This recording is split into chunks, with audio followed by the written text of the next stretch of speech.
So, Miss Love, so tell me, if we're going to start off with your announcement. So you're running for U.S. Senate. So why did you decide the time is now?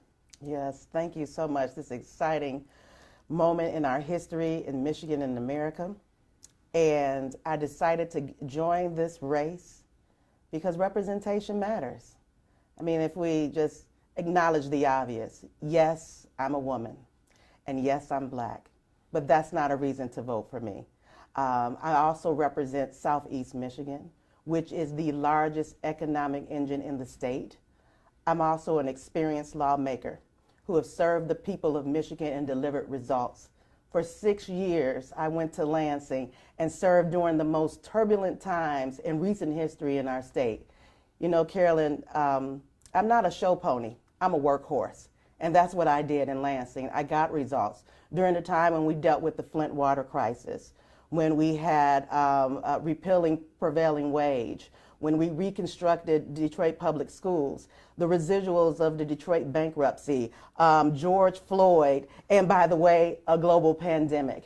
And so the work that I did in not only just addressing our kitchen table issues of inflation and high cost of food and child care, but I delivered on policy. I'm a lawmaker who didn't just show up and sit in a chair. I worked for the people and came home with not only policy, but the funding for the things that matter to Michiganders. And I want to continue to do this work at the next level in Washington, D.C.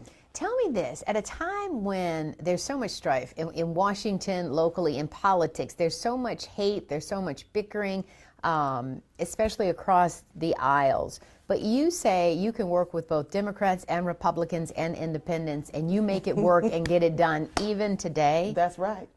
And I think that's what's unique about me. I have done that very well. And I've introduced and had signed into law bipartisan bill packages. I was appointed by both a Republican governor and a Democratic governor to special committees. And so that matters. I think it's very important right now, and the people require it of our elected officials to act with civility. And I think my character speaks for itself. My reputation in the Michigan legislature says I'm one of those type of lawmakers who can do that and has done that effectively. What would you say if you said you had 3 top missions? So if you're elected our U.S. Senator, and what are you going to work on immediately out the gates? Out of the gates, we need to work on our economy and the workforce.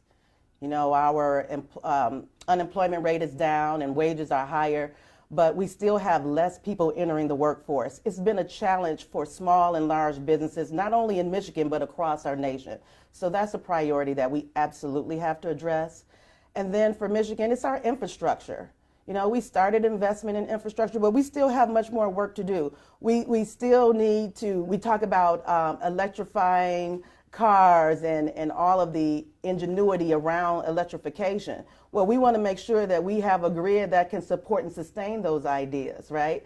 And then we also want to make sure we have infrastructure to make sure everyone across the state of Michigan has clean and affordable water. We still need to get broadband to our rural areas. And by the way, we still do need to invest in our roads and bridges. I think it was the Detroit News that reported that we had a D rating in our roads and bridge. So we still have work to do around that. So that's the second. And my personal, and of course there's education and climate and environment, and being from the Great Lakes states, our waterways and lakes and rivers and our natural resources is a priority. But my personal passion project is nursing home reform. Having a mother that's gone through the nursing home system, and during the whole pandemic, I have grown very intimately familiar with some of the things that they do well and where we need improvement. So I think it's very important that we look at a comprehensive way to reform what we are doing in nursing homes for not only our loved ones who reside there, but also for the people who care for them. And I think we've done not enough in that area to take care of our senior community. If you're fortunate enough to live that long, you need to be treated with respect and dignity, and we need to give that to the patients as well as the people who work there. I just have a couple of other questions for you, and then you can add whatever you want. Tell me this, if I had your opponent sitting here, or naysayers sitting here, what would they say about Leslie Love? If they had to bring up a weakness or something that Leslie Love has to work on, would they say anything? What would they say?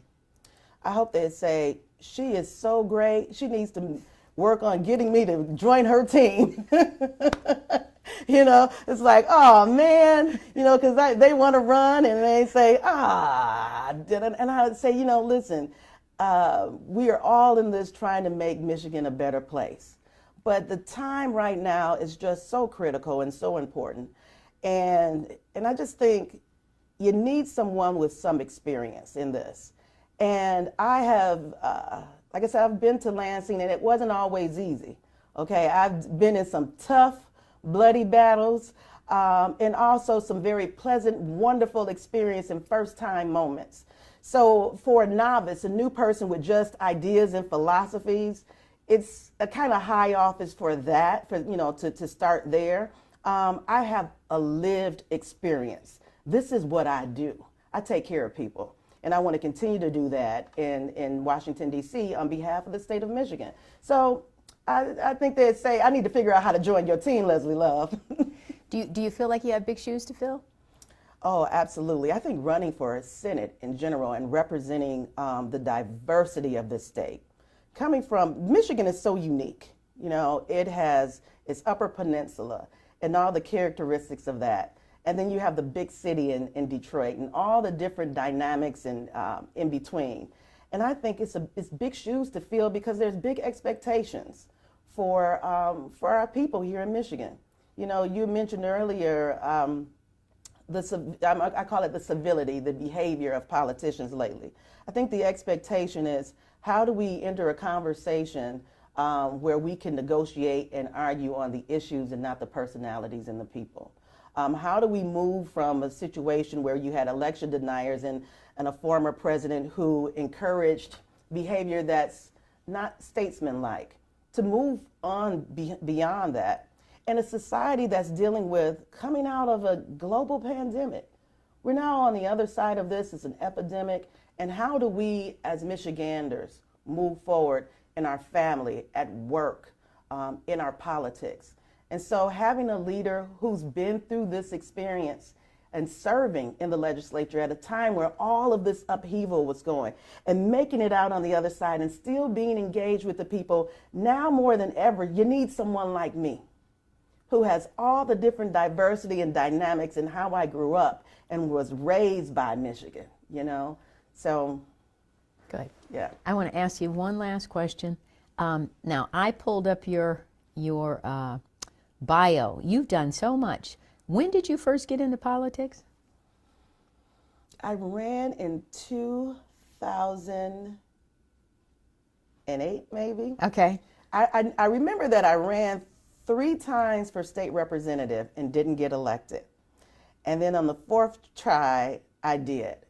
And I have to say to that, I have perseverance. I don't give up.